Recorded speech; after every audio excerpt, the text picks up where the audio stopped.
What's going on, everybody? This is Chris Classic. I hope you guys are having a wonderful day. Car vlog on the way to work. Nobody tells you to remember that God is good, Christ is good. I love you guys. I'm here to just spread some love. You know, love can come in many forms, but it's not abusive. It can be painful through discipline. It can be painful through denial, through certain things that we ask and pray for. But there are reasons for things to happen, and I pray we find refuge in the Lord. Make sure you subscribe to the Taking Home Podcast, where I talk about professional wrestling topics. Also, subscribe to C3 Ultimate Wrestling. July 6th is the next show for C3 Ultimate Wrestling, called Red Fighting Blues. Afternoon show starts at 1 o'clock. Come see the fireworks before the fireworks. The card is out on the Facebook page. It's also out on the C3 YouTube page from what last time I checked. So come out and see it. Crown Point, Indiana. If you're in Chicago area, Indiana, Hammond, East Chicago, Crown Point itself, come out. Griffith, St. John. Just come out and see some great wrestling. I wanted to talk about a few topics. The first one I wanted to talk about is Adam Copeland, formerly known as Edge. Now, yesterday morning I shared a clip of him basically falling off of the cage when he wrestled Malachi Black at Double or Nothing. It was like he wanted to do something, and then I guess he just shifted his weight all the way to his legs and basically landed on his feet, and his elbow touched Malachi.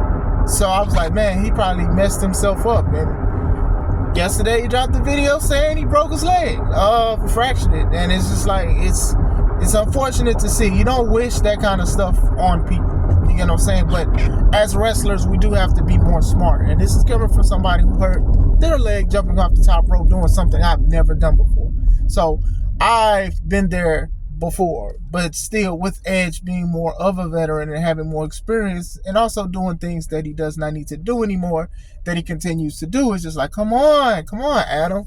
So he does need surgery, so he doesn't know how long he's going to be out. So most likely he will vacate his title, which is another thing that is very unfortunate. But you know, like I said, Adam and a lot of people in AEW needs to stop doing some things that are pointless. You could have had a cage match, sure, but you didn't have to do that. There was no point to do that. Edge is a vet in these kind of matches. He's a vet in ladder matches, tables, ladders, and chairs. And cool, we like that, and people respect that about him and Christian and the Hardy Boys. But, you know, out of all the four guys, and even the Dudleys, you know, they've been more safe with their style too. If anything, Christian seems like he's the most safe out of all of them, because he does certain things only when it's needed, and it has to make more sense. Him falling off of the cage and then trying to stop himself, which he said, that made no sense at all. So, you know, and then, you know, having Gangrel come out, that was cool, fine and dandy and all that, cool. But still, it just makes you scratch your head, because Adam said that he would pitch a lot of ideas to WWE, and WWE would shoot them down. They'd say, no, we're not doing that. We're not rocking with that. Nah, we're not doing that. And then this kind of thing happens. And then people do harp, and then my homie Joseph talked about this as well. They harp on WWE, talking about it's so watered down. They don't do this. They don't do limp. They don't take risks. And they have been taking risks themselves, but not as much as AEW does. And there's still injuries on both companies, but still, you know, WWE probably would tell Edge, don't do this, don't jump off of this, don't do this, don't do certain things, you know, be safe, we want you to come home safe or whatever like that. You know, this is definitely something I feel that WWE would have told him no, like sit down somewhere, like seriously. So I wanted to speak about that a little bit. It's unfortunate. I hope he does get better, you know. As wrestlers, man, we got to be smart sometimes. We got to be smarter sometimes. We got to think like, hey, is this worth possibly not being 100% for the rest of my life? Honestly, I think about that all the time. I've adopted a much safer style. I think my style was safe anyway. I do just do old school stuff, but still, sometimes people try to evolve and keep up with what the crowd is doing. And Edge, ever since coming back, Edge's matches have been way longer than they have to be. They've been 20, 25 minute matches, 45-minute matches at one point, and it's just like, hey, I am glad that he got out. He didn't retire. He came back and could wrestle, but man, trying to catch up with 6 or 7 years of being out of wrestling and trying to condense that for each match, man, that can't be draining for the public eye. I'm just saying. So get well soon, man. You got to be careful with these kind of things. You know, it was a lot of scary moves and stuff that was happening at AEW Double or Nothing and stuff, and I've shared them on my Facebook for the most part. Wanted to talk about that. I also wanted to talk about NXT last night. I've seen a lot of stuff, watched a little bit of things, and a lot of people was talking about that NXT was very awesome. So, Sexy Red, one of the popular rappers out, she was there, and she said she was going to host Battleground, which is the NXT event that's coming up soon. And she's been posting like her singing like Shawn Michaels song and stuff. She's been posting about Metaphor, Trick Williams and stuff like that. So she did show up. When she showed up, they played her song, the crowd was cheering for her. She was doing what she do. She was shaking her, you know what?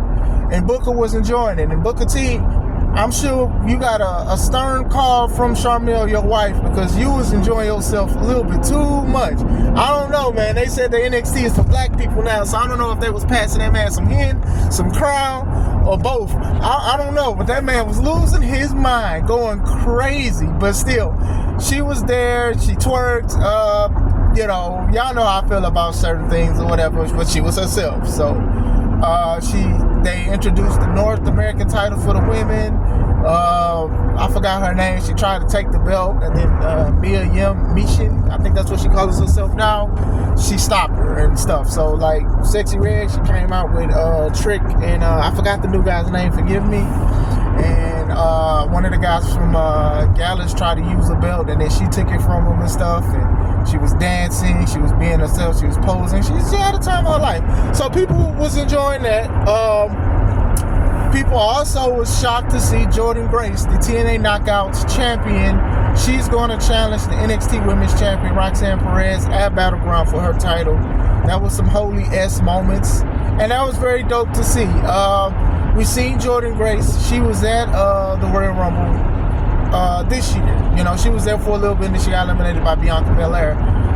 These are good. I know a lot of people, especially AEW, they overuse Forbidden Door, but this is more of a Forbidden Door than what AEW does. AEW thing with Forbidden Door is you can't say something is a Forbidden Door if people have been working for your company that comes from New Japan and work both shows. And then you can't also have a yearly show called the Forbidden Door if you guys are doing it. It's just called the Door now. It's not forbidden. Like, people know what's going to happen. But anyway, this is good for TNA. I think what people need to realize with wrestling companies is that sometimes the company that's bigger than the other company, that means that sometimes they're going to help that platform, or their best to try to help them. I think WWE at this point is trying to help TNA. TNA at one point, to fans, was considered competition for WWE, just like people consider AEW competition. Now, AEW did work with TNA first, but I do think that, well, I know that TNA got the short end of the stick. This was the time when Rich Swann was the world champion, and they were saying champion versus champion, title for title. It was Rich Swann, who was the TNA champion, versus Kenny Omega, who was the AEW champion at the time. And it was a bad deal. I'm going to tell you why it was a bad deal. Kenny Omega was the AEW champion, but he was featured on TNA television to promote the match and stuff like that. Rich Swann was the TNA world champion, but he was never on AEW at no time. He was never on AEW to promote the fight. We got the Good Brothers, who was Luke Gallows and Carl Anderson. They were showing up. They were the TNA tag champions at the time. They were showing up on AEW fighting and stuff like that, but not the world champ. So we already knew Kenny was going to win, but it was definitely a short end of the stick for the TNA, because your champ wasn't even featured on the marquee show for AEW to represent your company. So to me, that kind of soured it for me. I didn't really care for the match versus match, because we already knew, like, you put Swan at the short end of the stick and your company. Your champ was not even on their television show. Y'all used graphics and promo and stuff, but he was not there. He should have wrestled. But anyway, I don't think that TNA really benefited outside a couple views. The match with Kenny and Swan was okay.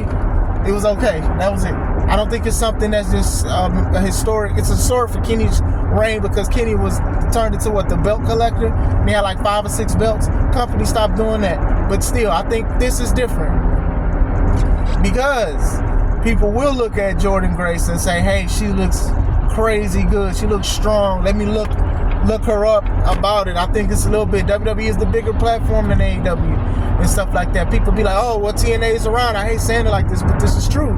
Oh man, TNA's still around. Let me see what's going on. They'll type it up and then they'll see. So this is good. It's good to see. I think it'll be a good match. I think, Jordynne is a powerhouse. Roxanne is shorter, but she gets the job done. So that was a big thing to see. And it was also a big thing to see All Ego, Ethan Page show up. Ethan Page was last seen in AEW. Then he posted saying basically he was frustrated with a lot of things in AEW. AEW already got like 3 people leaving. Mark, Arn Anderson, and Jake Hager allegedly.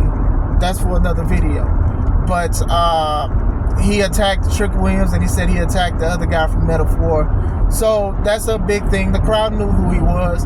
And even if you didn't know, that's okay. Like even when Ethan debuted in AEW, he didn't get a crazy reaction. But I like that because it's like, it's not always about bigger stars. Sometimes people that's still trying to find their stride, give them a chance. And I thought he was pretty good in AEW, especially when he was with Scorpio Sky. I thought they did pretty good. Men of the Year. I think they could have went further with that, but they did not. I know Scorpio got hurt. I know Ethan was with the fight team with Scorpio. It was just a lot of stuff. But still, it's cool to see that. It was cool to see him. So a lot of people saying that NXT really cooked last night, and they were very happy with it. They was good to see. They was happy. They accepted Sexy Red. Pound Town, thugging with my round. She was on NXT to make a SmackDown. Where's Dean? She looking for bros. I'm happy. She kept on her clothes. Pound Town. Pound Town. Anyway, what y'all think? What y'all think about Adam hurting himself? What y'all think of NXT? What y'all think about all of this crazy stuff that's going on? I hope you guys have a wonderful day. I just wanted to talk about it this real quick. This is Chris Classic. Let's take it home.